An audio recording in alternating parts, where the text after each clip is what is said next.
اللہ کے نبی صلی اللہ علیہ وسلم نے کہا کہ اعمال کا دار و مدار تو نیتوں پر ہے، اور نیت کا تعلق دل سے ہے، تو اس کا سیدھا مطلب یہ ہوا کہ ہمارے اعمال کا تعلق ہمارے اور آپ کے دل سے۔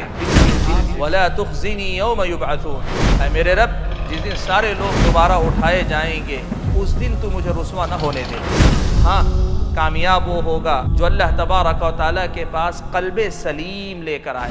ایسا دل لے کر آئے کہ جو دل اللہ تبارک و تعالیٰ کو پسند آ جائے، جو شرک سے پاک ہو، بدعات سے پاک ہو، گناہوں سے پاک ہو، اور ہر قسم کی خرابیوں سے پاک ہو۔ وَنُنَزِّلُ مِنَ الْقُرْآنِ مَا هُوَ شِفَاءٌ، اللہ تعالیٰ نے کہا ہم کو قرآن اتارتے ہیں جو لوگوں کے لیے شفا ہے، اور شفا میں سب سے اہم کوئی شفا ہے تو وہ شفاء لما فی الصدور ہے، سب سے بڑی شفا ہے۔